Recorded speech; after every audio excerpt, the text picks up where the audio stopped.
Is that a TCU helmet? Looks like it. Oh no, it's a Northwestern. That's an N.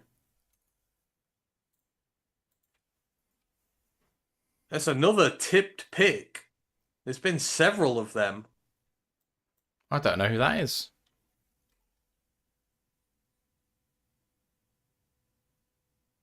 That looks like a Northwestern helmet. That's not on the receiver there. That's way too high.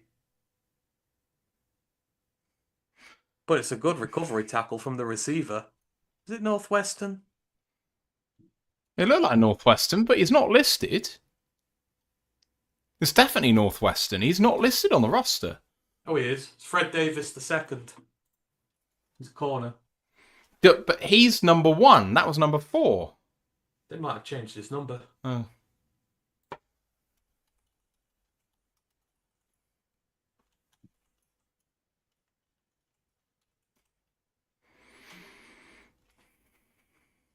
Just crazy. Turnovers, turnovers, turnovers. Here, Altmaier back out again. Chance for redemption before the half, before you get subbed off.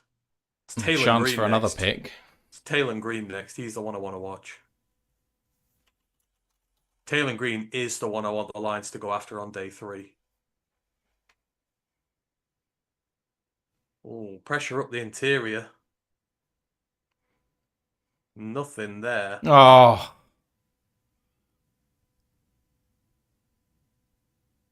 Nothing there at all. 3rd and 4 already. They may even get the ball back again. There's been like 4 changes of possession in the 2-minute warning here. Can't say it's not fun, even though it's 17 zip. It's quite. I told you it'd be quite fun. There's a lot of people out here trying to make a name for themselves because the upper echelons of the draft are up for grabs. Mm. Oh, that's just nothing there. Nothing there at all. They'll get the ball back. You've got a chance. You've got a timeout left. You've got 2 timeouts left.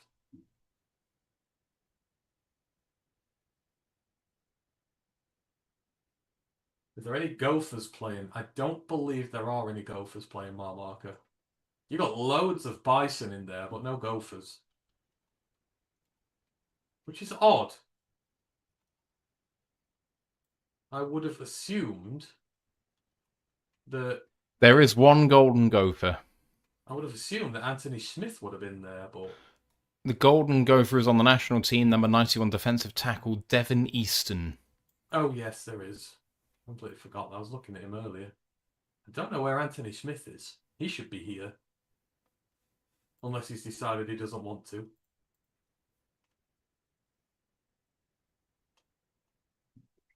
Oh.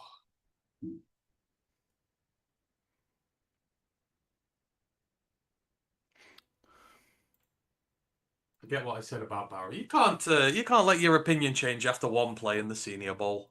I did that, it'd flip flop all the time. The end of the day is the Senior. Again, I'd rather see what they do in college than here. Yeah, if you can do it here, why couldn't you do it in college? It's always the question asked, and for the most part, it's right. You get people who glow up at the Senior Bowl every year, and then they end up doing nothing despite getting highly elevated draft stock. For me, it's another data point in the collection of data points, and it's just one out of, potentially 45 games in college, and that's just one more game. Yeah. Oh, flag. Flag.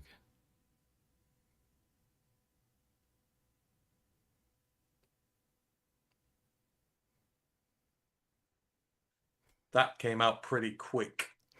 Yeah, offside maybe. Yeah, it seemed like it was out as soon as the ball was thrown. It's a Illegal false formation start. or offside. It's a false start, illegal formation. I don't think you're going to go all the way in 36 yards here, but who knows? Could be wrong.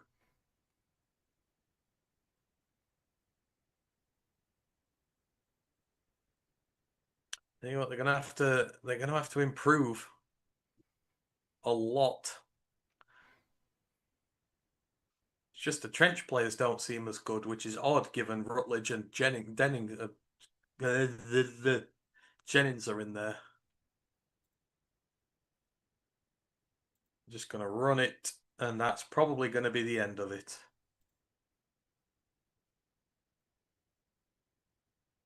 Nope. Well, does the clock just not roll at all? Maybe the clock just only rolls during the play.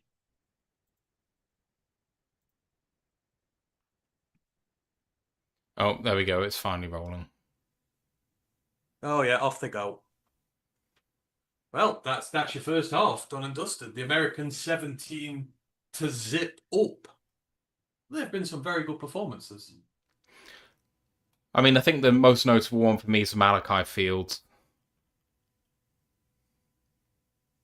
Malachi Fields is going to get all the plaudits for a really, really great first couple of drives that he was on the field. Mike Washington had a really good few reps out there too. Ian Atchor, the right tackle from Arizona State, you can see when the other right tackle's out there for the American team. Apparently the stream reset.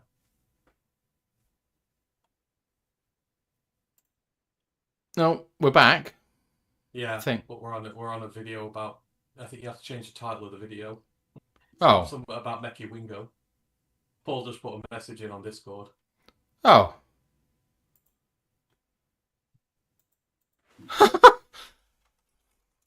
Don't know what's gone on there.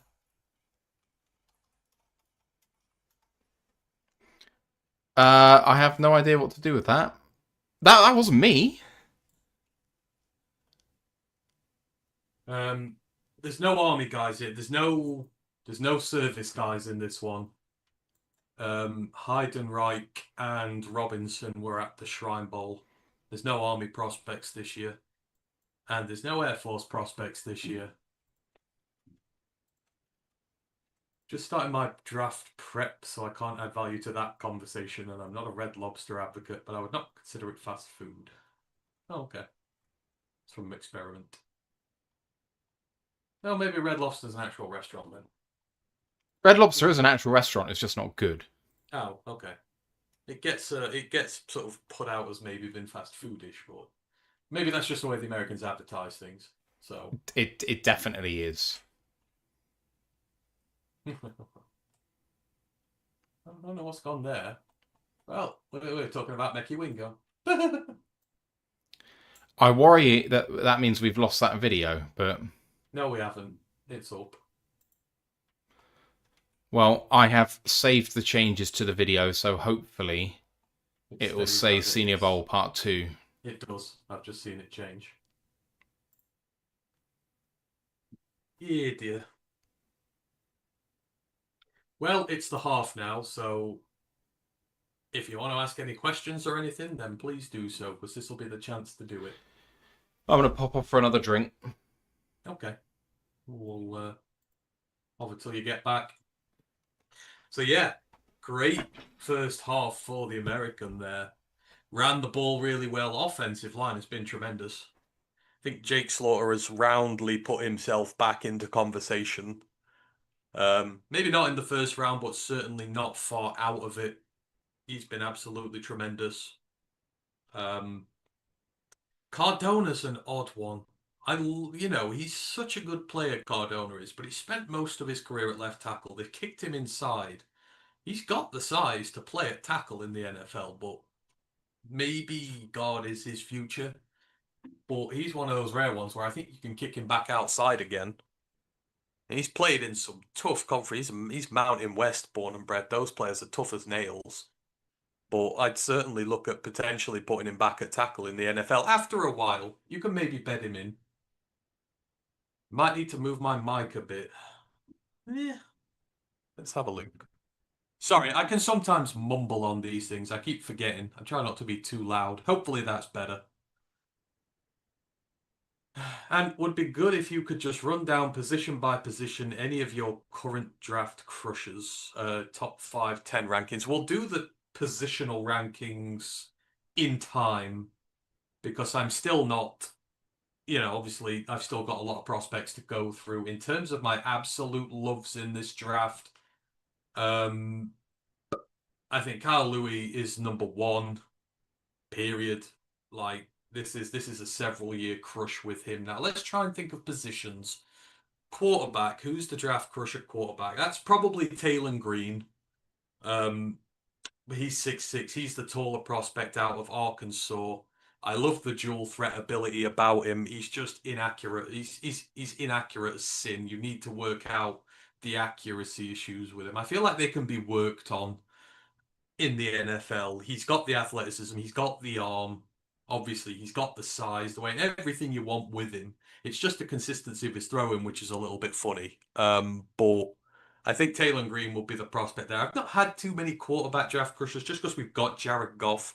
You're always looking at backups, really. But certainly Taylor Green will be there. At running back, I think, again, it depends what you're looking for. If Monty left, then Roman Hemby becomes my favorite prospect at running back because I think he's in the best position to offer what Monty does for us. So you're not trying to make a like for like swap, but you need someone who can run well between the tackles, who's good after contact, who can get the dirty yards that you need to, those 3-4 yard carries consistently. He's good after contact, average receiver who can run an okay route tree, who's a good safety blanket out the back, decent in pass protection. But I do really like Roman Hemby and where you could get him in the draft compared to what we'd have to spend on him. And then Seth McGowan, who's in this, is the wild card because he was a huge prospect once back when Lincoln Riley was at Oklahoma. He was a high 4-star recruit. And he got arrested. It was larceny. Kind of put his career on hold. But the way he built himself back up, he went to the NAIA initially, had to work his way in there. Then he went to JUCO, through the HBCUs, and he came back up to New Mexico State last year, and then he's been at Kentucky this year. Obviously, the history you look at and you say it's a red flag, but he's worked his absolute ass off to get back up to where he is, and he's a home run hitter who's got great feet, great vision. There was a reason he was a high 4-star recruit once upon a time, and you've just not seen it because he's not been on a big enough stage. Obviously, he's not at the greatest Senior Bowl today, but he'd be one I'd be wanting to put in there. I really love him, and I love the redemption arc of his story as well. So they'd be in there. I mean, what are we doing? Wide receiver. I ain't got too many crushes at wide receiver this year. Um, just trying to think. Gee, you've caught me on the spot here, so I'm trying to think of my absolute crushes. At tight end, Tanakoziol he's the one. He's the one I'd want more than anything for us. I think he's out of our range, but at 6'7", what he is, like 248 now. Wonderful pass catcher. Blocking's getting better by the day. Really tough. I think he'd be the perfect complement here in Detroit. But I love him as a prospect. He's absolutely wonderful. On the offensive line, ooh, where to go in terms of... We'll come back to offensive line. Where would we go through? We're going to defense. You caught me here. I need to get all my books and everything out. You've had my offensive ones.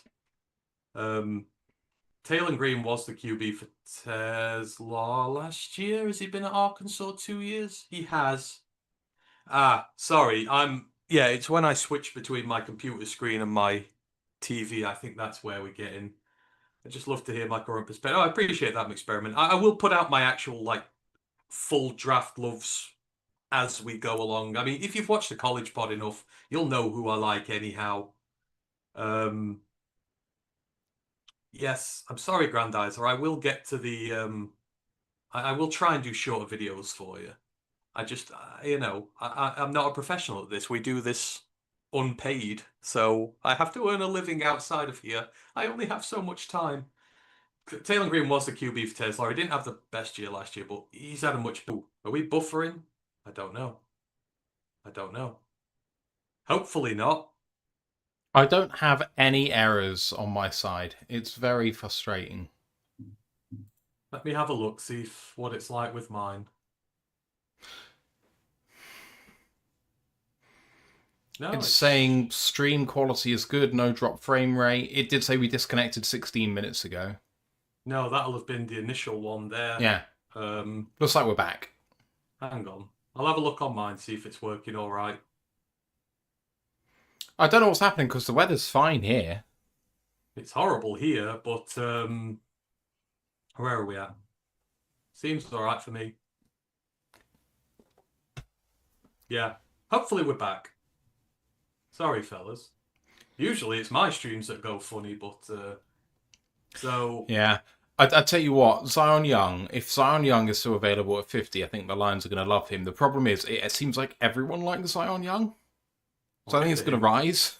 I'll get to him in one moment. Grandizer, I have not said anything about Tyrone Montgomery this year. I know nothing about him. He plays at John Carroll. I have done no work on John Carroll whatsoever.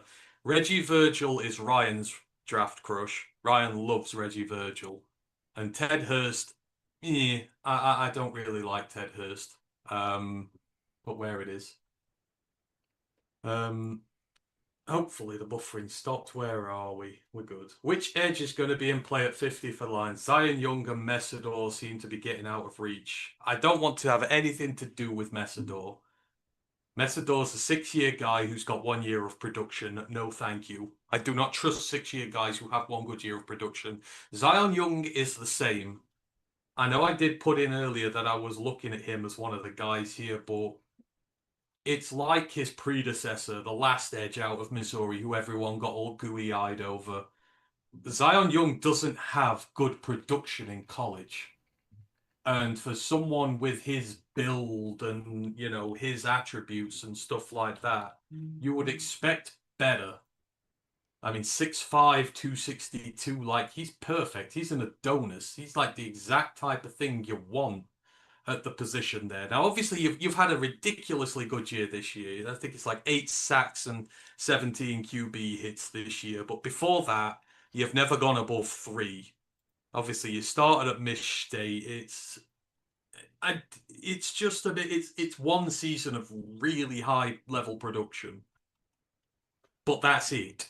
And I just worry about guys like that. Like, where's the consistency with it? Now, I know he's transferred schools, so you can technically say, okay, you might have a little bit of adaptation. Go from Michigan State to the SEC is not easy, but I'm not fully sold.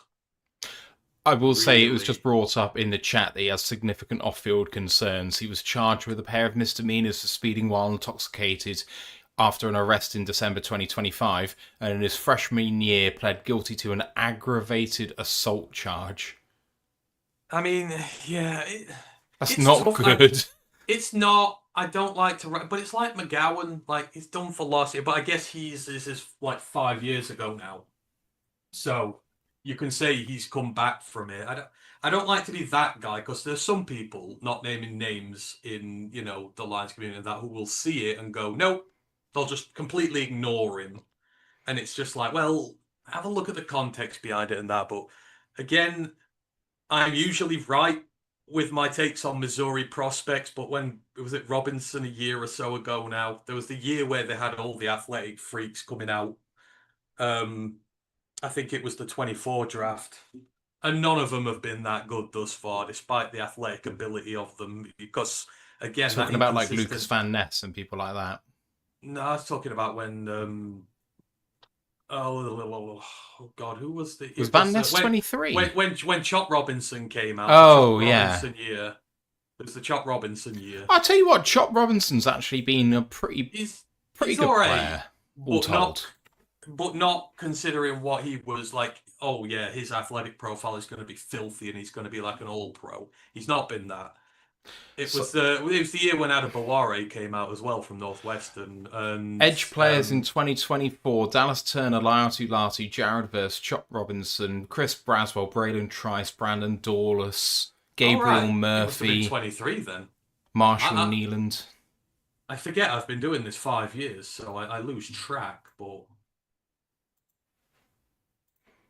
Let's have a look at 2023, because I've got all my big boards built for all of the years, so I should have that available somewhere. no, Grandizer, I've not said anything about Tyrone Montgomery because I don't know about him. I'm not going to lie and say I don't know about Division 3 players. I don't have time for Div 2 players. I have just enough time for the FCS guys and the HBCU guys. 2023. Will Anderson, Tyree Wilson, Miles Murphy, Lucas Van Ness, BJ Ojolari, Will McDonald, Felix Anduiku Zoma, Adatima Adobare, Derek Hall, Keon White, Tua Pelotu, Isaiah Foskey, Byron Young, Yaya Diaby, Colby Wooden, Mike Morris, Zach Harrison, No. Thomas Incoon, Jose Ramirez, Isaiah Land. See, I'm thinking of 24. It was Darius Robinson. Cardinals took him. Yeah, he's more of like a 3-4D, isn't he? Or a No, but 4-3 he's a DN. DT. He's a D end. Technically, he's a D end. I liked Isaiah Maguire, who came out the year beforehand, but like everyone, like Darius Robinson had the same sort of thing. I was just like, no, because Yeah, if I Darius remember Robinson, rightly, yeah. he was from Detroit as well. Yes, He he was a was. Detroit Yeah. native, and everyone Yeah, was he like, is. "Oh yeah, let's get him back here." And like, no, and that's not worked out very well for the Cards. I think that he's been injured a lot, though. I don't think he's actually had a lot of playing time. well, still, I mean, it is what it is. not playing is bad, though, isn't it? It's not good. So, That's like Rakestraw not been playing. yeah. At some point, even though I want to say him not playing is no indication, good or bad, that he will be good in the league, but at the end of the day, if you don't play, you can't show whether you're good. So it's bad. I swear Grandize is more British than we are. Quoting Lord of the Flies now. I haven't read Lord of the Flies since I was It's a great probably book. 13. It's a great book. Read it a few years ago. I do enjoy it. To be honest, they could do with making a much better adaptation of it. I agree. It's due a good adaptation. But yeah. I read the thing with Chop Robinson. Fans were expecting Parsons, who came out in 21, so they expected that, but they forgot about Gross Matos, who came out in 20. Yeah, but if you watch Chop Robinson and you watch Micah Parsons, you don't see the same player. So I Chop don't. had nothing. Suppose The thing is, but Chop's been fine. Chop's been about what you would expect. Not worthy of a first round pick, really. I don't think. But if you think about the edge rushers that you get at the end of the first round, or the tackles that you get at the end of the first round on the offensive line, they're all about in this sort of range where it's more upside. And he's shown some production. Yeah. I think it's better than most people drafted in that position because most of the people, you don't normally get an average player there. They either kind of break out or they bust. And he's kind of like in the middle. See, suppose the Lions think this project has failed. Yeah. You can choose a different body. I know you want a big Can Crusher-esque guy there, but the fact is they don't provide enough pass rush threat to justify what they're about, especially when your interior guys are not living up to anticipation. So, no. I think they've got to realize that if they want to do that, they've got to draft someone high, like uber high. There are very few can crushers who are great pass rushers. And they don't exist for a reason because the body types are not built to get to a quarterback quickly. You know, they're more coverage sack guys and stuff like that. And it just has not worked for the Lions. Certainly, given that, injured has been contracts all the time has not helped. But, you tried with Pascal, you've tried with Davenport. And Mohamed's not a can crusher. Like, Mohamed's booked the trip. We've had more success with an actual pass rusher than we have a can crusher. So I would argue, you've got to look for pass rushers this year. That's why at D tackle, at edge, that's why Grayson Holton's the guy I'm watching in this at D tackle because he is one of the few bona fide pass rushing D tackles in this draft who will be within our range. Most of them will be gone by the time the Lions pick at 17. He might be the one guy you get in the second round who will change your interior defensive line for the better in the pass rush. But, if you want someone like that, you've got to go and get Ruben Bain. Pure and simple. And you're going to have to give up a lot to go and get Ruben Bain. Zion Young fits the prototypical style. But again, it's just not, there's no consistency in the play. And you watch him, he's exactly like Robinson was. He's a speed to power guy. There's no finesse. There's no pass rush moves. There's no pass rush plan. It's just, I'm bigger and stronger than you. and I'll beat you. But that doesn't work in the NFL because all the tackles are bigger and stronger than you are. And that's why it so often works. You've got to look for guys who've got a pass rush arsenal to them, and you can see it on tape. Bane can do it. Bane has that in his locker. But the dream right now is that this hate campaign against TJ Parker forces him down into the teens. Yes, he's had a down year by his accounts, but he's still a fucking good edge. TJ Parker and Aiden Hutchinson would end lives together. This Play is free. sorry. Oh, go on. Rush moves is why I loved Latu in the 2024 draft, because he wasn't a remarkably gifted physical player. But man, he had moves, and he's been really good for Indy. Yeah. And that's the thing, that the NFL is losing sight of craft. They're seeing athletes. It's why, it's the whole tackle situation again, why everyone's saying, oh, kick him in. You have fantastic um who are fantastic technique wise, and technique exists. There's a reason left tackle levels in the NFL are some of the worst they've been in recent years, and why there's not many of them around. Because you just put in a load of athletes out there who have no technique. They're just really fast and really strong, but they can't deal with what they need to at that position. There was an age you had like Anthony Costanzo. How big was he for the Colts? He was tiny compared to a tackle, but you would not find someone in the league who had better technique than he did, and he forged an entire career out on that left tackle spot there. Yeah. You're kicking guys inside because the arms are too short or they don't fit the measurables, and people that's all it is nowadays. Just kick them in, kick them in, kick them in. You can only play a left tackle if he's 6'7" and 330 pounds, and he runs a 4'8" or something like Well, that. and that's why someone like Decker has been remarkable over the last decade, because he's not particularly physical, he's not particularly strong, he's not particularly quick, but he was a very polished hand fighter who could get to the right spot. Exactly. And people are just losing sight of technique, and they're just going for the biggest, quickest guy in the hope that they can teach him. But I'm saying, football can be taught, but I think some of it's inherent as well. Like, it's got to be on the player to want to do it.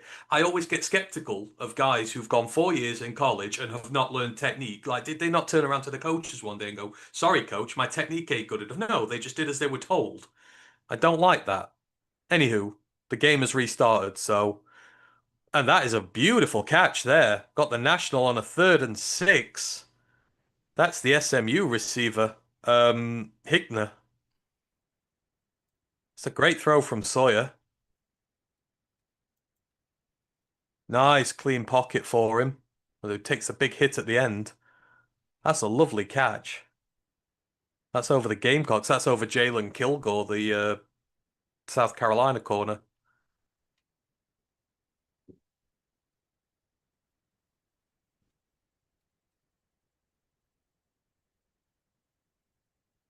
Matthew Hibner, SMU.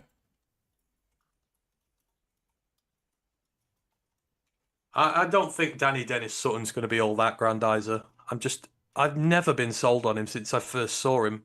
I just don't think he's got the same level as all the other guys that have come out of Penn State. I could be wrong, but I just don't see it myself. But I'm an amateur, so who knows?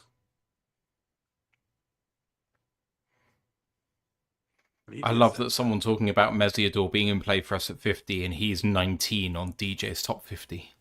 I just don't get it. Again, it's people reacting to the heat of the moment. They're watching his Miami play from this year.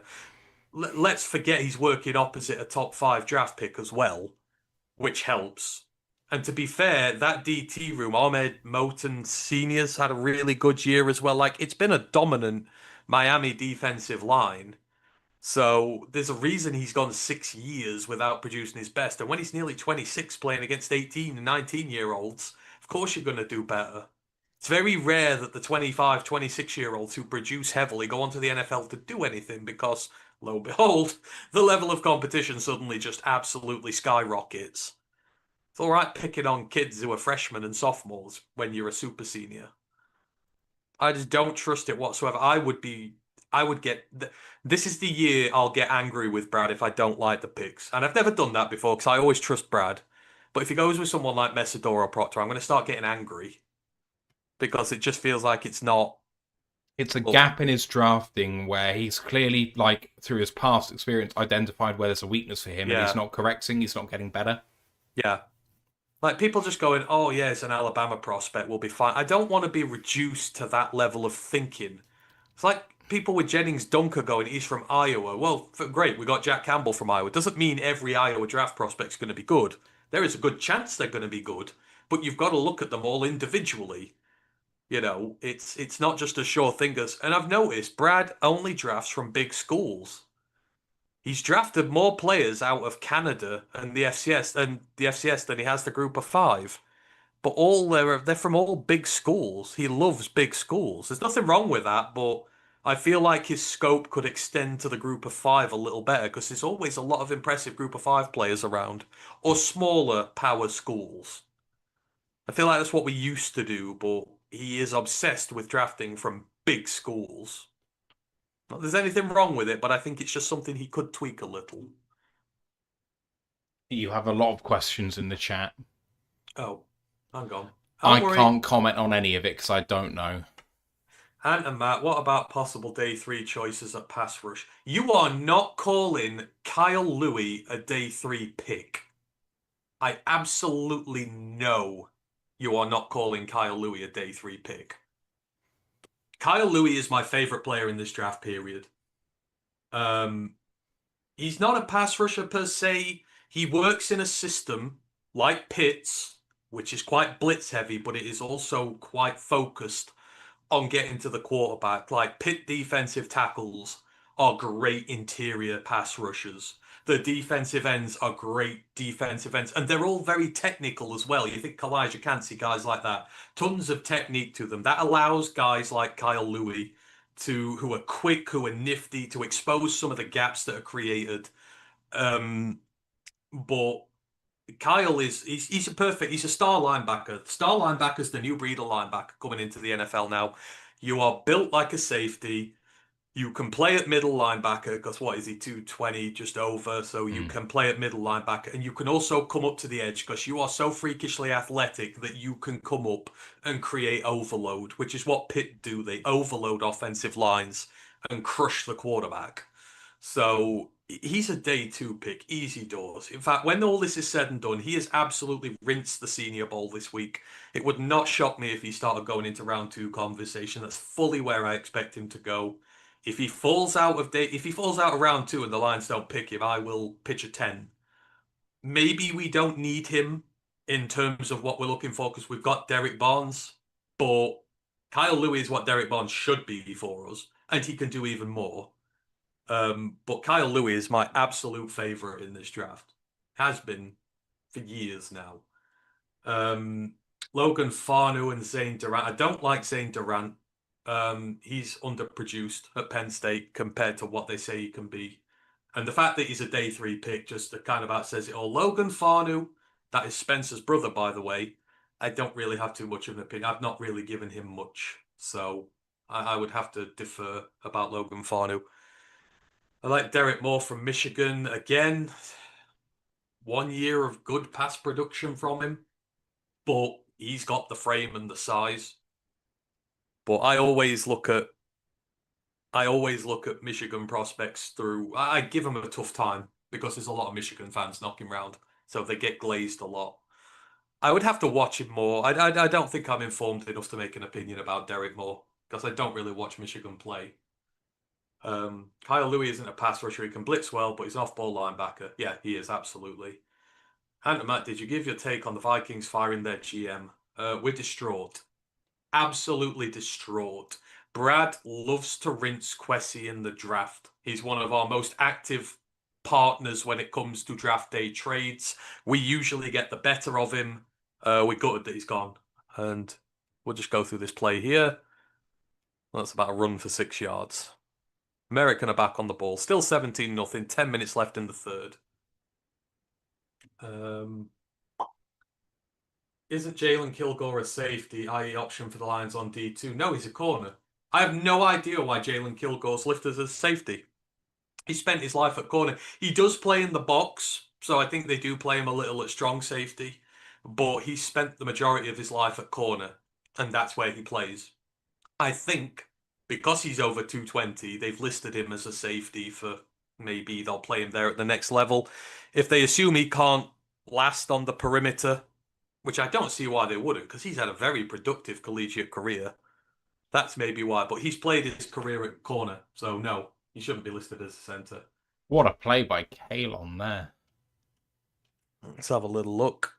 Just getting the ball in the flat, it's a hospital pass to him. He's going to get absolutely smacked in the backfield. He sees that linebacker coming with the green helmet from Oregon, dukes him, gets upfield, basically for no gain, but it should have been a 6-yard loss. Whoever was playing at right tackle there had a right rep as well. I think that's Ian Atchor that's out there. He just completely stonewalled whoever he was up against. Drop back, pocket collapses. Ooh, there is a flag. There is a flag. That looks like pass interference. And he looks like Michael Jackson in that helmet. Hee hee. Yeah, it's pass interference. Ooh, unlucky for the national there. That would have been a punt otherwise. Where did we get to? And would you take any of these all-star tackles? People are rating Ian Atchor and Dunker. I don't like Dunker. He's slow. That's why they're playing him at guard. They don't think he has the speed at the next level, and I agree. He plays like he's running in treacle. I think his career's at guard, and the Lions don't really need a guard. They need a proper right tackle. And I just, I'm happy to be, I'm happy to be educated on him, but I just don't see it with him as, oh, how's he got out that sack? He's been sacked now. That's crazy. Oh, That's Tucker. That's the Western Michigan edge everyone's going crazy over. He's another out the mat. I would trust Western Michigan edges quite happily, but he's just a 1-year producer. But he's apparently been crazily good this week. Sorry, where was I? Dunk. Yeah, everyone's gotten infatuated with Dunker because he's got a mullet and he drinks coffee. It's like, oh, he drinks coffee like Dan. Oh, he's got a mullet like Tate. He's from Iowa. Every time I see people talk about Jennings Dunker, they're not giving me a Tate-related reason as to why we should draft him. And I'm not seeing it. He's good with his run blocking, but the pass blocking is suspect. Speed rushes will absolutely kill him. And he's not the kind of, if I'm going to move Penne to left tackle, I want it to be a bloody good right tackle to shift him for. And Jennings is not good enough to warrant shifting Penne over. But I wouldn't be taking Jennings at all. But again, if someone wants to give me an actual reason why, I am open to have my mind changed. Ian Atchor, I would. Ian Atchor's a development tackle. I mean, if you can get one more year out of Decker, ideally, you would train Ian Atchor to take over at right tackle next year and move Penne across. That would be the ideal situation where, that I could live with that. And I think that would be good for us because Ian Atchor has some edges that need smoothing. A year with Hank, I think he'd be absolutely fine. So I wouldn't mind Ian Atchor as much, but Jennings, no. I'm just not there on just yet. nice play by the Duke corner Rivers there to Chandler hold him to Rivers. fourth down. Again, the Lions need a corner. Chandler Rivers would be up my list of guys, but I need someone taller. We're too tiny at DB. We need a taller DB. That's why Binnison's the one I want. He's 6'4". He's over 200. National force a punt, which is good. They get it at their own 21. They need to get something offensively going here to put some tape out for some of these guys. But yeah, take Ian Atchor. I'd also take Trey Zoon. Trey Zoon's the other one I'd look at. He's been at left tackle for Texas A&M for years now. And he's another where they're going, the arms are too short, they're going to kick him in. But I watch him play, and I think his fundamentals are really good. And I think his power base is really good. Again, they're worried about his arms and speed rushes, but I think he's got the tools he needs to be able to combat that at the next level. So I would look at Trey Zoon as a left tackle option for us as well. out of the guys who were here. I guess there was none that he didn't like, but I was bummed that Holmes went away from HBCU after Houston. Yeah, HBCU DBs are gold. Go get them. South Carolina State have got another. Gerard Washington's in this year. Gerard Washington's a playmaker. He is a playmaker. I have a high second round grade on Louis. Oh yeah, Paul loves Louis just as much as I do. Um, Kyle Louis is going to be a wonderful player in the NFL. And he's only a junior. He's young. He's got a long career in front of him, and he is awesome. And Jalen Kilgore, I see him listed as strong safety in some sites. Yeah, he plays in the box fairly often, but the majority of his snaps are at corner. I guess you've got some versatility with him, but it seems like they want to kick him inside. But he's got outside corner experience, so maybe versatile DB you could get in there, but I don't mind him. The Lions need a proper right tackle. Is Sewell getting moved to left tackle? No, I mean, if you're going to move Sewell, you need a proper right tackle. Like, you need someone who's a very good right tackle to justify moving him. Like,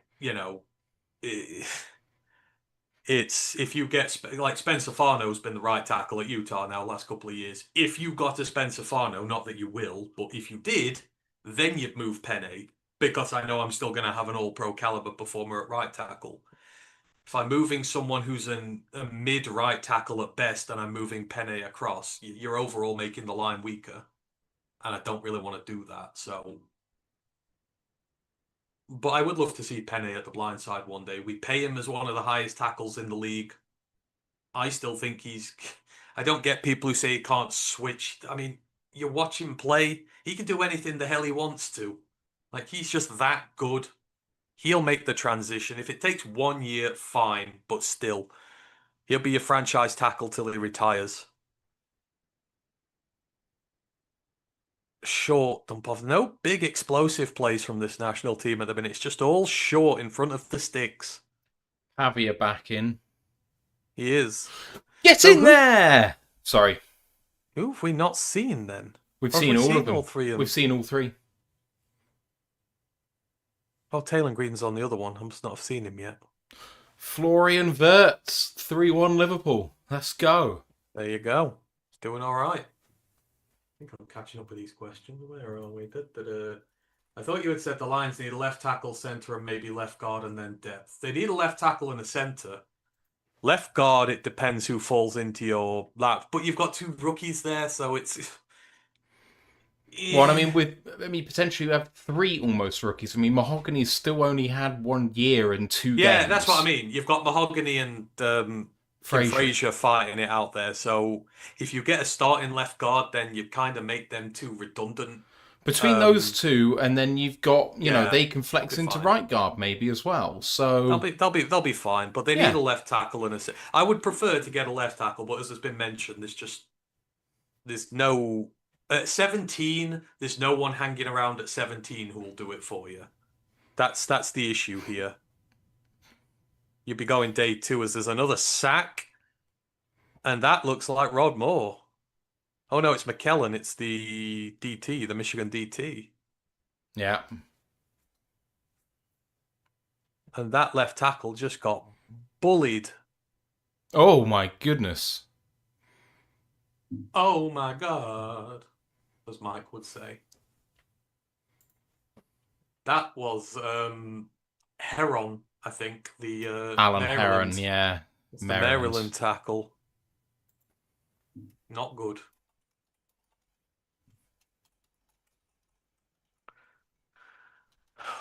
Short again.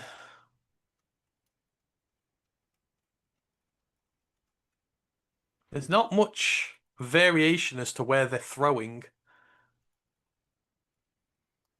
There's no stretching the field at all, is there? It's all quite underneath. No. Yeah. Mind you, the pass protection's not really holding up.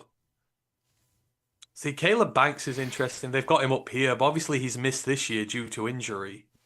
But Caleb Banks was very much in the front runner as a complete mauler. But he's coming off a year where he's not played. It's really hard to sort of predict where he's going to go. On his day, he's one of the best D tackles in this draft, but it's just what has the injury done to him?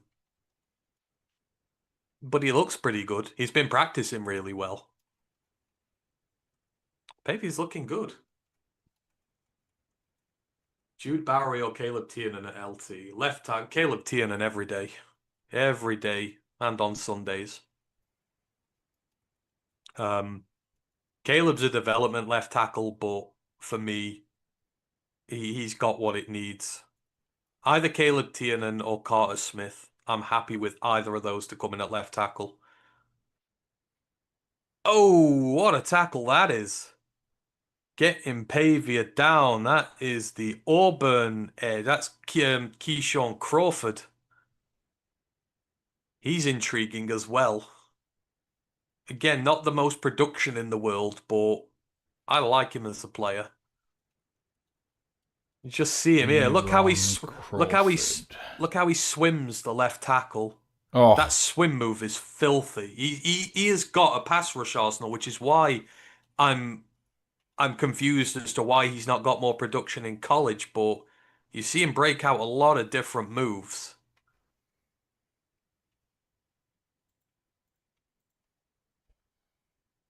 Ooh. Dumped off. Oh, that's Star Thomas. Star Thomas is in the game. Once, many, many moons ago, Star Thomas looked like he was going to be a potential superstar. He just made some bad transfer choices.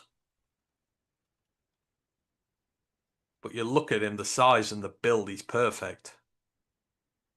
I don't know why he decided to go to Tennessee. It's just ruined him. But he's another I wouldn't mind seeing end up in Detroit, to be fair. Back in his New Mexico days, he was, awesome.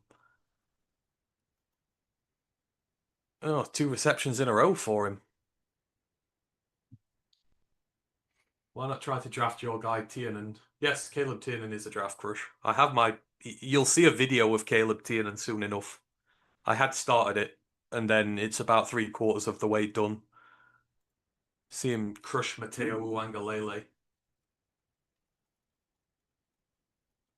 Antony Matt, Kalen Rutledge, day 3 options, right guard in college. Is Kalen Rutledge a day 3 pick? no, I don't think so. He's in. Hang on. Kalen Rutledge was in one of my to watch teams. It may have been this year. I've got to have a look. But. Oh, what a bad Pavia on drop. 4th down, That's a bad drop. oh, That is Adam Randall, the Clemson running back. yikes! He's just And they not took good. out a running back who just caught 2 balls in a row. Yep. Kalen Rutledge's consensus draft position at the moment is 106, high 4th round. Yeah. He'd be a day 2 pick. Kalen Rutledge is a hell of a good guard. He might be one of the best all-round guards in the draft. This is not... Is it this one? Got 2 blue bugs. I need a secretary. Or a PA. I need an assistant to log all this draft stuff for me. Because I just have too much stuff. Yep, here he is. Let's go back. Where am I?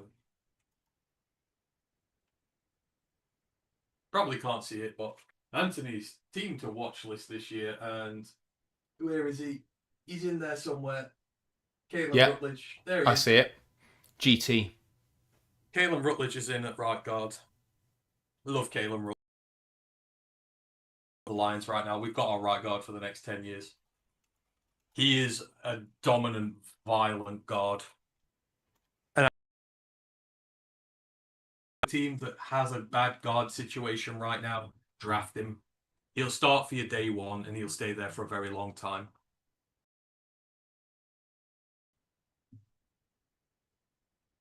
Carter Smith went back to school, didn't he? Oh, did he? I didn't see that. Well, if he did, he might be one of the best tackles. Oh, of course, they don't decide till after the draft, do they? Till after the natty. Yeah. Oh no, he has gone back. Hey, good for him. He will be one of the best left tackles in next year's draft. I mean, he's going to be vastly experienced by the time he comes out there.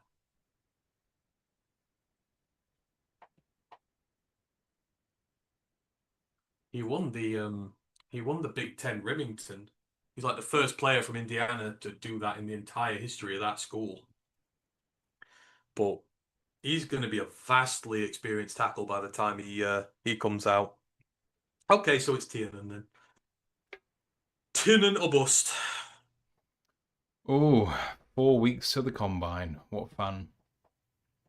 Oh, 4 weeks till we get told which athletic freaks are going to jump up the list. And I've not Yay. checked yet, but you're going to see a lot of small school guys get snubbed as well, because that's all it is now. It's Always happens. just getting the names from the biggest colleges, and that's it.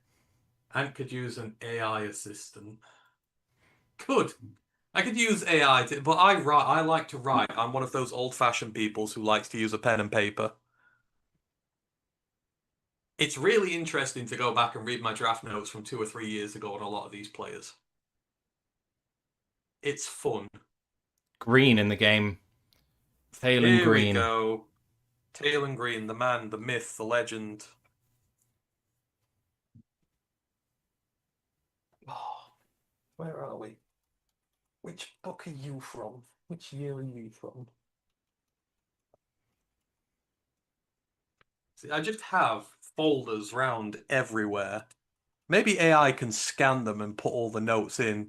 Here we go. We get to see his feet right away. Look at that. Look at his leg stride. It's good. Throw it! Throw it! Oh, what are you doing?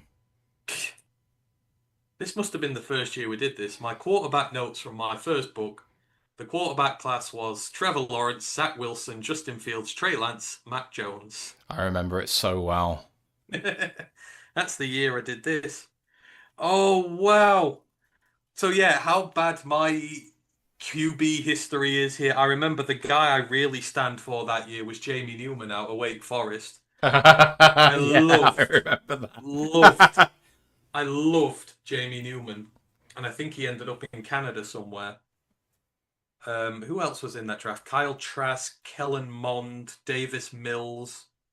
Hey, I was right with Davis Mills. Davis Mills is still in the NFL, and he's a starter waiting to happen. Felipe Franks, Sam Erlinger, Ian Buck. My God, that was a bad year. That was a very bad year. Who did I like in this draft? This was Reed's draft cycle. It was Jamar Jefferson's draft cycle. Got all these notes here about all these guys. Jamie Newman signed with the Philadelphia Eagles as the UDFA but was waived, then went to play for the Hamilton Tiger Cats but couldn't crack the starting rotation. He is unemployed. I know nothing about quarterbacks. You know, I do well with this draft stuff, just not with quarterbacks.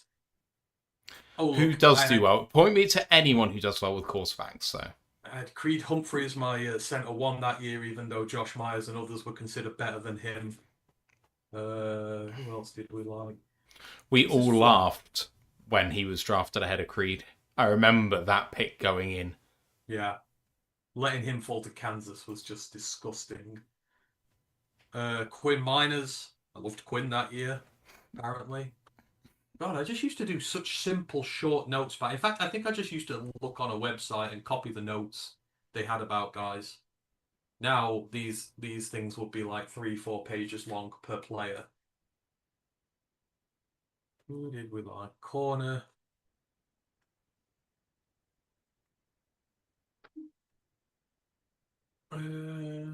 That's the iffy draft.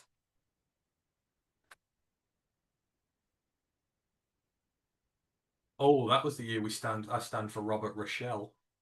He ended up going to LA and won a Super Bowl with them. But I think they cut him not long after.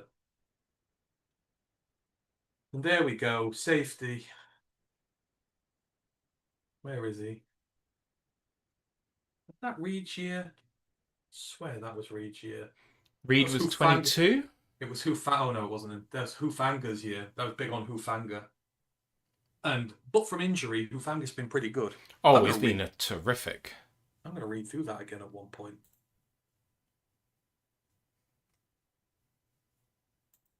Interesting to see. Oh, I've not missed anything, have I? No, Nope. no, they're coming out the fourth quarter now. Carver Willis. That is not a name that means much to me. We need to go to this one year, the whole week. What? Senior Bowl. Oh, Carver Willis is the Washington O lineman. Hmm. I don't know much about him, so I Go can't and spend help some much time there. in Mobile. Yeah, it would be quite fun to be fair. Would be quite fun. Hmm.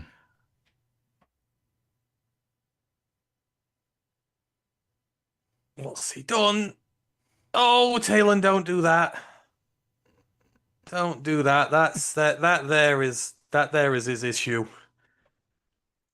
He's got a big arm and he tries to use it. And oh, that's Chris Johnson. You don't throw that at Chris Johnson.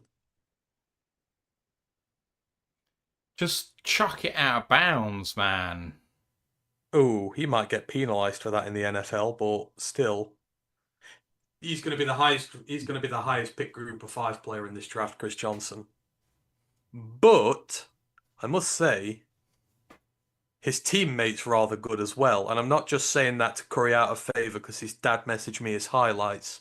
But Bryce Phillips is a bloody good corner. I think if you get either of the San Diego State corners this year, you're going to be very happy going forward. I He's love that like his his dad brother. knows who you are and messaged you with I it. don't know how he knows, unless he just goes around draft pages I on suspect Facebook. he's doing his bit for his Yeah, son. he's probably just going around everywhere and sending them. But the fact that we're still in the conversation is good. But yeah, Clark Phillips's dad messaged us highlights of Bryce Phillips, but he's damn good. He's given up one completion over 20 yards in the last 2 years. One. He didn't give up any in 2024. No other corner in the FBS did that, but he's like Clark. He hits hard. He's very clever. Um, Obviously, he'd probably get drafted lower than what Clark did, but Mm. I don't even know what where the hell I don't even know where Clark Phillips got drafted, but we remember we loved Clark Phillips. But yeah, Bryce is good, but Chris Johnson's just out of this world. Be the next big sensation at corner out of a group of five. Clark Dwayne Phillips III, cornerback of the Atlanta Falcons, played for the Utah Utes, 24 years old. Green Bean Jets fan was using Grok AI for an assistant. They changed its settings and he stopped using it. Jake Slaughter snapping to Taylor Green. Now there's the thought. I wouldn't mind seeing that in Detroit. In 3 years' time, I wouldn't mind seeing that at all. I really do want to see Jake Slaughter in Detroit, though. Yeah. People getting in love over Dunker. I mean, like, no, Jake Slaughter's the one you want. Save your money for ROTL UK on Radio Row. What a prominent thing that would be if we ever get to the Super Bowl. Who knows? Well, no, because we're screwed now because fucking Josh and Job are Lions fans, so we're done for. We wouldn't get credentialed anyway. I've already tried to get credentialed in the past. When you've got fucking influencers, you've got British influencers now infiltrating the Lions. We ain't got a chance in hell because they've got a lot more followers than we have. So, you know, popularity means everything with the NFL. You can have nothing to do with the NFL, but if you've got followers, they'll pick you over good people. My dream is to get. I will get credentialed for the Senior Bowl and go. That's going to be my thing. I want to do that. I will outdo all these other draft nerds in this country. Today, I would poke my knowledge against anyone in this country with college football. I would take you all on. I'll take all you fuckers on. Would? I don't think any of them. Unless Ollie. Ollie's paid to do it, so is that Seth? My boy, well done, Seth. Love that. That's what he's all about. Just watch that. Patience, hits the gap, through he goes. Good top speed. Bit of yak as well. That's good blocking, but oh yeah, I'm really, really rooting for Seth McGowan. Hopefully it might be us, but if not, just wherever he goes, someone's going to get a good and unreal value. Feed him more. They're at the 49, their own 49. Fed him again, but he got about a yard. He's at about the 50.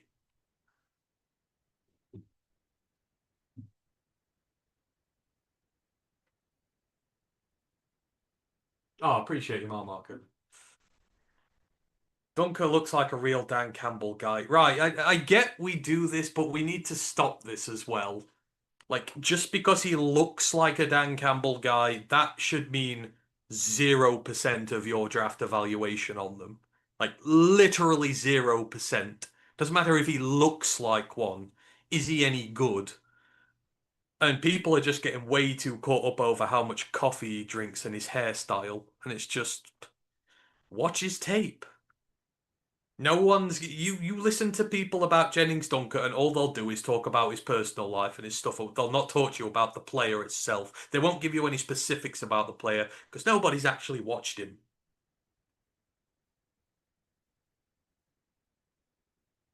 Oh, headbutted one of his own players. What an arse.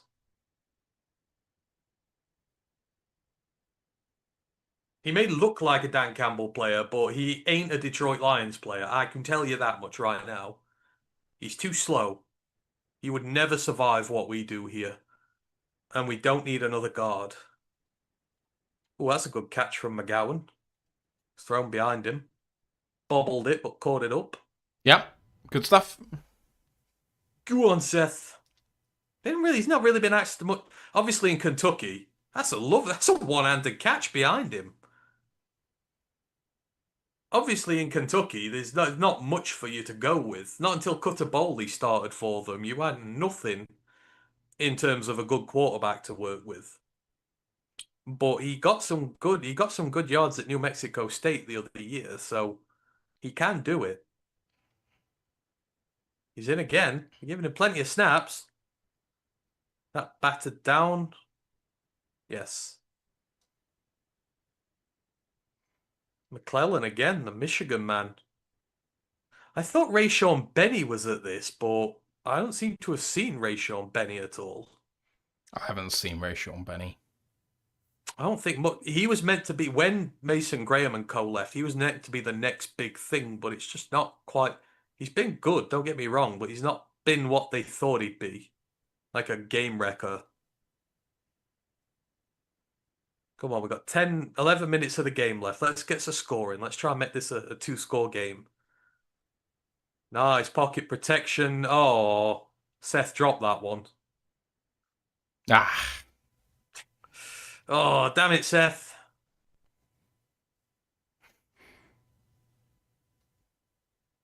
I think he's getting taken out now for third down as well.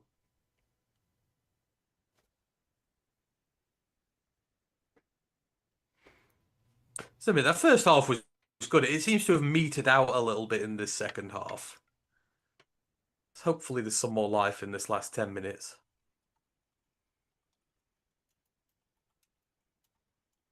Third and 10, drop back. Pavia escapes. He's running. He's not going to get there. He's going to get 5. Takes a nice Went the wrong way. Should have bumped it outside. He should have. You've got another question about Carl Lewis in there, by the way. Idea Antony Matt eating food on TikTok. What's not to like? No. No? What do you mean no? Well, Americans always hate on British food, so I feel like we You get say a lot that, of but I hate don't for think that. it's true. I don't think that's true at all. Ooh, we got a 51-yarder. Are they letting off some smoke trying to put him off, or is that just the... See, Zavada would nail this. Ooh, that's in. That looks in. That's a good kick, that is. So the National not going to get shut out. It's a 2-score game again, 17-3. Stevens. Long snap looked good. It's only taken them 51 minutes. duh, duh, duh. Some people have said that Tiernan is more guard than tackle. That's a rinse and repeat for every tackle prospect in this draft. You will not find one tackle prospect outside of Spencer Farnu who people are not trying to say is a guard at the NFL level.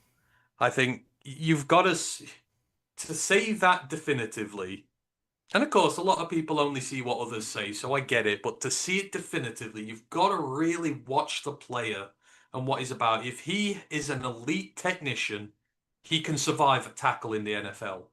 Because there's a lot of edges in the NFL now. It's the same with edge.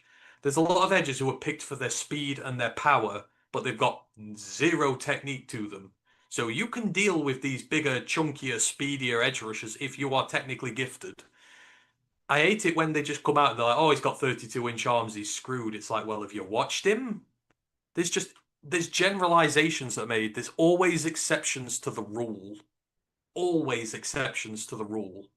And it's just easy to get into a comfort space where you go, okay, this automatically means this automatically means that.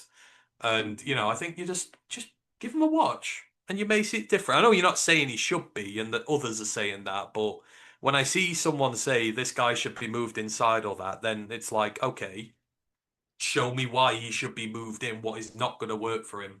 And this is pertinent to a question that's been asked in a moment. So, but you think of the lineage of what's come out of Northwestern, they are some of the most technically trained offensive linemen who come out of college. I know the last one got moved into guard, but Slater before him, Slater's a left tackle in the NFL, and he's one of the best, and he's paid as one of the best. Hmm. And Rashawn Slater had issues with his arm length as well. I'm not saying Caleb Tiernan is Rashawn Slater, he's not, but but if a guy is technically elite, he can survive at a position where he's not meant to. Again, you think back to Anthony Costanzo, he's always the one I go back to. Elite technician, survived at left tackle his entire career, and played as one of the best left tackles in the league. So it is possible. It might be unlikely, but just don't give up on a player because. Um, Antony Matt, every time I hear someone say feed him, I think of the movie The Human Centipede. That is a weird one to have, Grandizer. You might want to get that one checked. Bleachers to Speakers had a guest on today talking about the marketing perspective that influences the draft. I'd be interested to watch that. Only guy that could give Anthony a run is Walt from Lions Avenue, but I would bet on the Brit. I'm talking about guys over here. Over there are a lot of guys who would absolutely trounce me in draft knowledge. I'm talking about in Britain. I don't think there's anyone on this island that could trounce me properly. What do you think about the linebacker Kyle Louis? Anthony heard he will be a great safety in the NFL. No. Um, what's his face? Idiot. Um, Mel Kiper has put him as a safety. So Kyle Louis is again, people will be tired, but I've been asked. Kyle Louis is a star linebacker. A star linebacker is a guy who has the build of a safety and can play safety if need be, or play at strong safety. He is agile enough to play at linebacker, and again, he's strong enough, 220, decent size for a linebacker, but he's got the pass rushing chops to go with. It's a multifaceted position, technically positionless. And you might say, well, Anthony, you hate players like that. And for the most part, I do, but I took Tweeners on the defensive line. He has a specific skill set. I don't mind the linebacker safety hybrids, but he's not a safety per se. He is an outside linebacker, but he is specifically a star linebacker. So he plays all three positions, but his main position will be outside linebacker in a blitz heavy system. Like the Bucks will love him. The the Steelers will love him. Baltimore will love him because Baltimore just loves stealing draft prospects I like on the defense. But it's a very specific role. It's not just Suspect one someone like the position. Dolphins would probably like him as well. Potentially, yeah.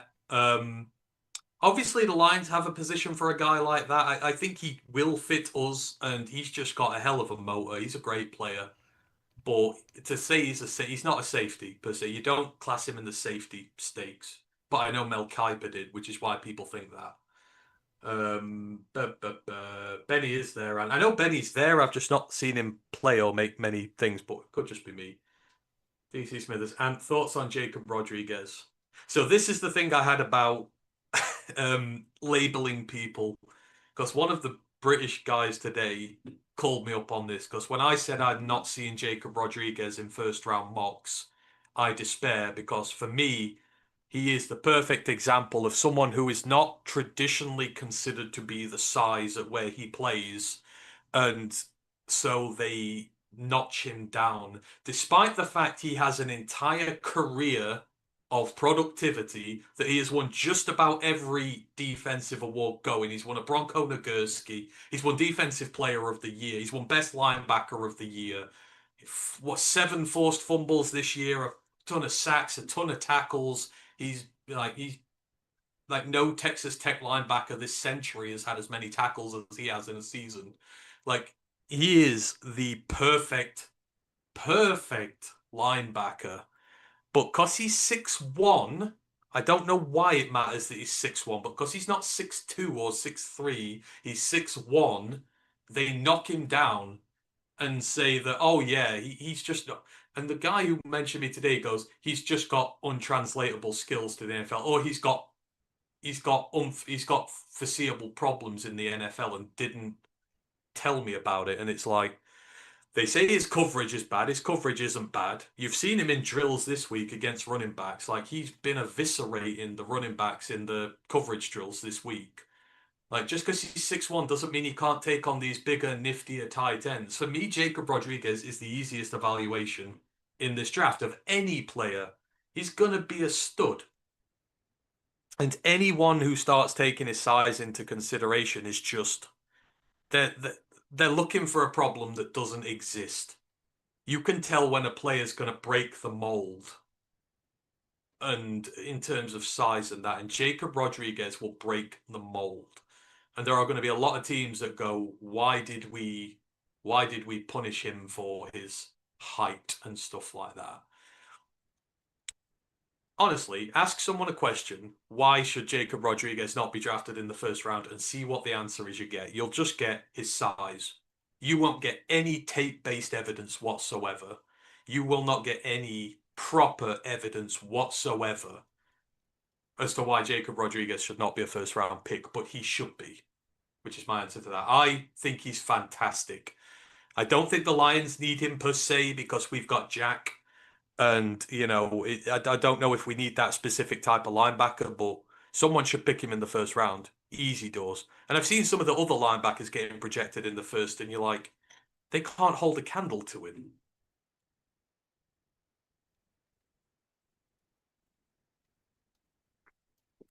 Just to answer Grandizer, Clark is someone I would absolutely love at safety if he is someone that goes where he's currently projected, which is like 6th, 7th round. The problem is I see him going a lot higher than that. I think he'll go early day 3, 4th round maybe. So I don't think we'll want to spend that sort of capital on him. He's a 6th-year senior as well, so he's older. Hmm. So Bud Clark, because everyone goes, I think Bud's got like 15, 18 interceptions in his career, but he's a 6th year, so it's still a lot, but it's over a longer career. So he's an older prospect as well. I don't think it's anything against the player, to be fair. But, age is a legitimate factor with it, because people obviously want the rookies a bit younger. And I mean, for a safety, 190 is a little on the light side, but it's splitting hairs. I mean, it's not like he's Ardarius Washington, though. No, he's pretty good. But I'd say 6th year. But the run defense is excellent. I don't think he's as good as AJ Halsey, though, where people seem to think he is. But it's just he's an older prospect. I think that's why he gets tagged. Someone may really like him and pick him early. Like, it wouldn't surprise me if he went day 2. Easy. But someone might really like him and do it.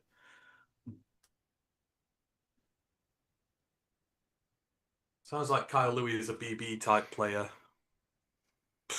For me, BB's a unicorn. I love him that much, but he technically may be.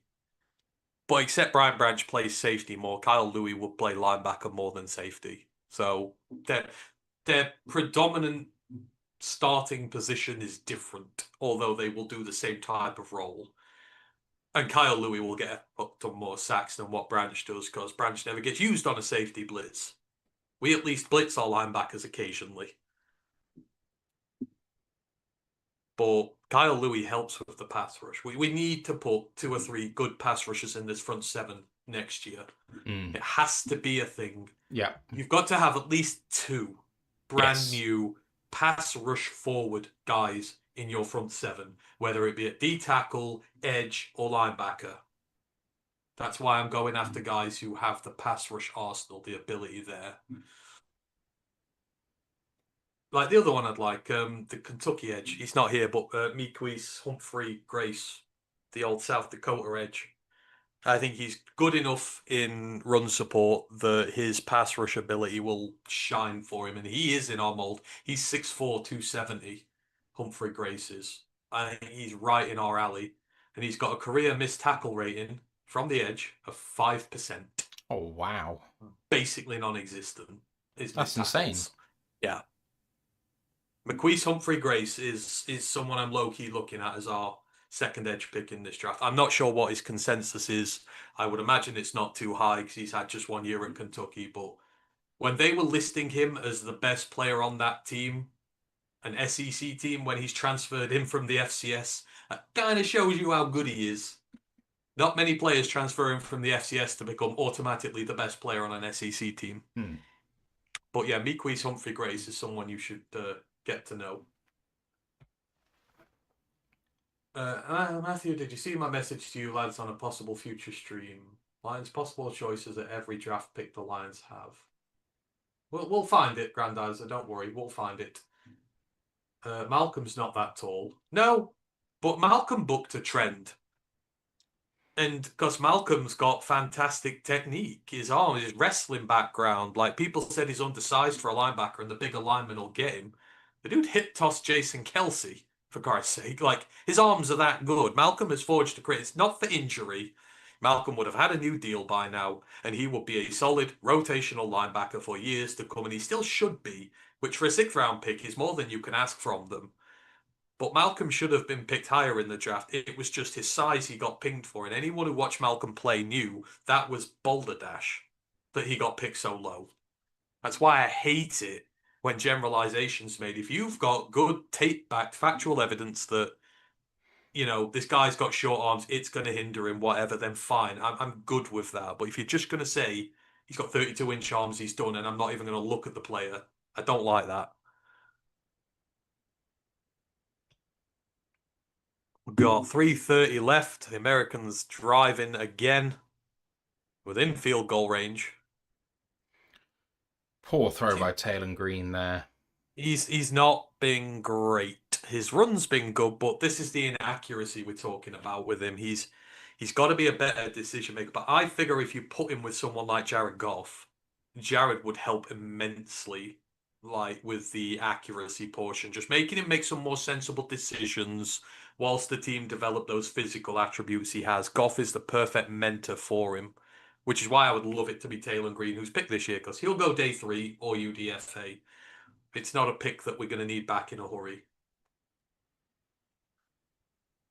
I would love to know who you think is 1st round rated, Anthony. That's intriguing, actually. I'll do a list of, because I know they've said there might not even be 10 players who were 1st round rated this year, but I'll do you a list of who I think is a 1st round talent. I'll put that on my list to do. Is there a player that would fit the iffy role for us? Tall DB, blitzer. Sounds similar to the star position you're talking about, just a DB, not an OLB.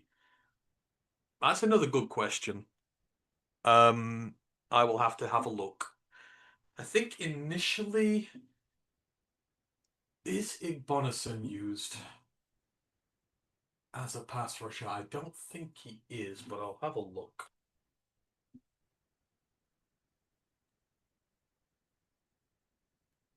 No, he's not. If you want someone who's a little bit taller and is a very fluid mover. The HBCU Legacy Bowl is on NFL Network in 3 weeks' time. Yeah, 21st. We'll be live for that. That should be a fun one. I will have a look as well for iffy-based players in this one. Just trying to think off the top of my head. There's not anyone I can think of off the top of my head. But I'm not all the way down into my draft prep yet either, so that could change. Fumble by Taylor Green. That's Carmel Anthony again.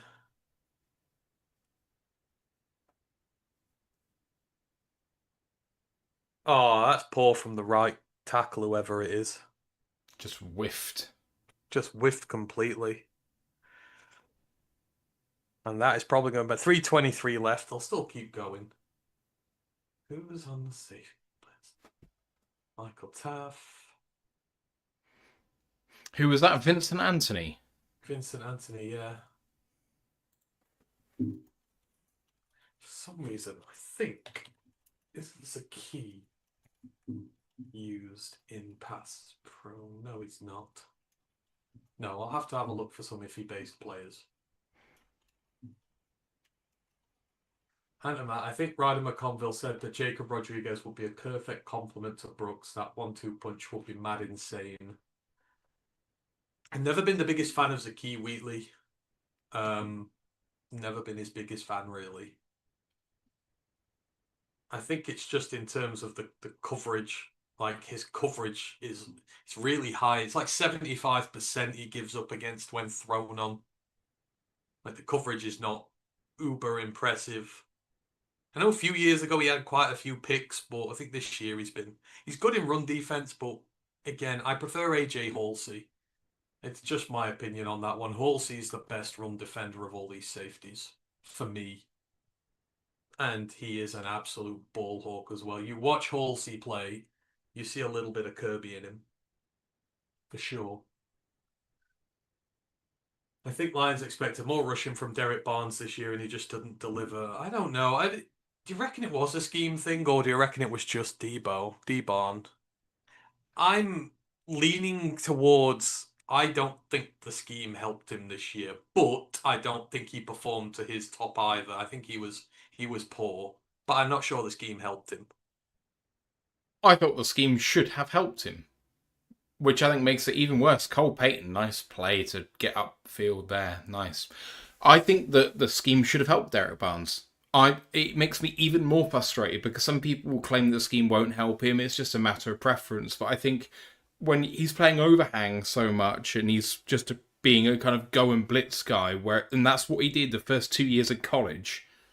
Like, as the Sam, you need to provide pass rush upside. You're being asked to pass rush a lot.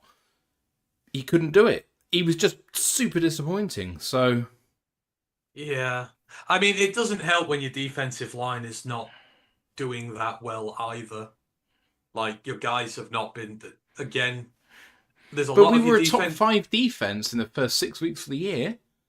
We fell off towards the end of the season, but Yeah, but the defensive line's always had its issues. Like yeah, we're bottom 3 in tackles for loss, and penetration into the backfield. Having these outside linebacker types in is predicate on that you give them favorable situations to work in. fair. And our defensive line have not done that because none of them can win a one-on-one to save their lives. That means all these tight ends, all these extra chip blockers, and that are there to help against the likes of Barnes. I don't think it's a thing. For me, it's about I'd say 65% Barnes' fault and 35% Scheme's fault. But that 35%, if it doesn't exist, would mean Barnes would be a lot more noticeably better. But, Kyle will need it in the NFL. He will need to be on a team that likes to blitz guys from the second level. But it's got a good defensive line that gives those guys opportunities to win. Like again, he would feast in Tampa or in Pittsburgh. But he's Good very versatile as tackle. well. Oh, sorry, good catch. Yeah. That's by a Michigan man. It's not a Michigan man. No Michigan receivers here. What's a Michigan helmet?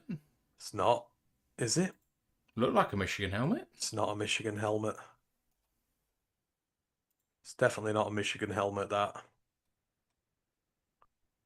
Got the big M. Number 5. No, that can't be right.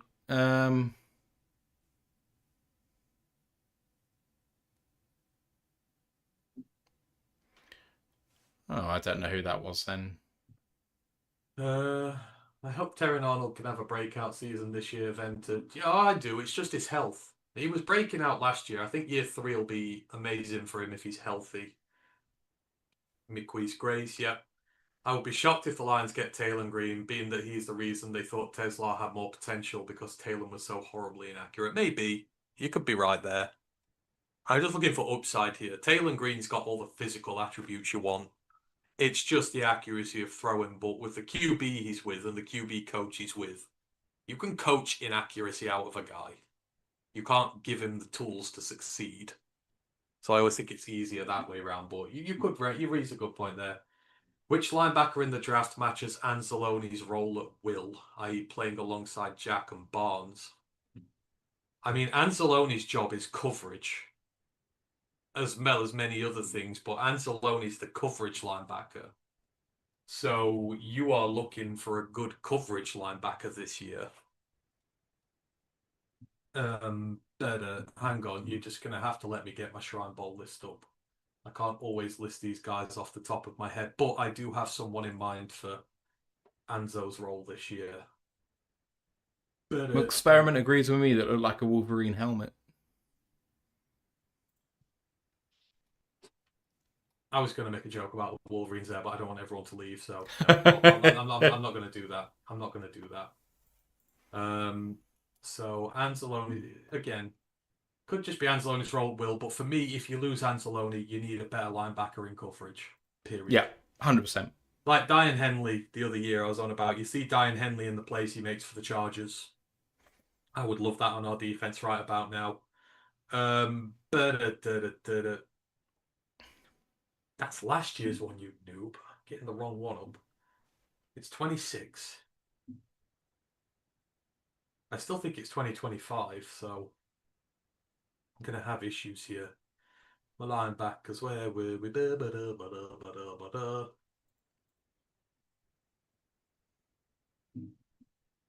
Hang on, where am I going? Oh, here we go. Yes, I have started a list of potential guys who will replace people we are losing in free agency.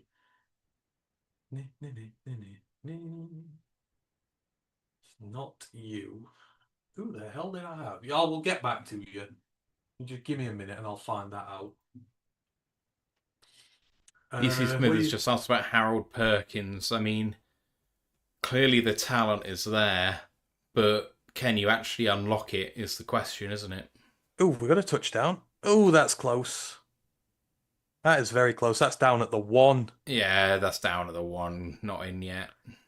Good throw, though, by Cole Payton. I think Payton's come out of this with the most credit at quarterback, and then probably Nussmeier. On the national side. Watch him run it in now. This will 100% be a keeper. Oh, no, he's thrown it. Okay, this next one will 100% be a keeper from him. Just use his legs. Just use his legs. What am I doing?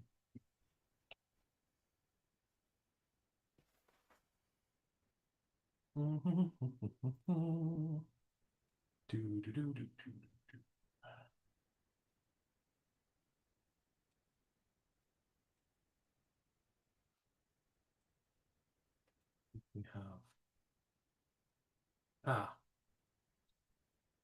Hang on. I need to see if he's declared.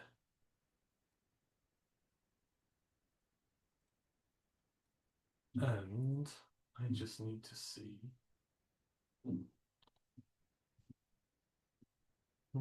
Oh, handed it off. Oh, that's beautiful. Yeah.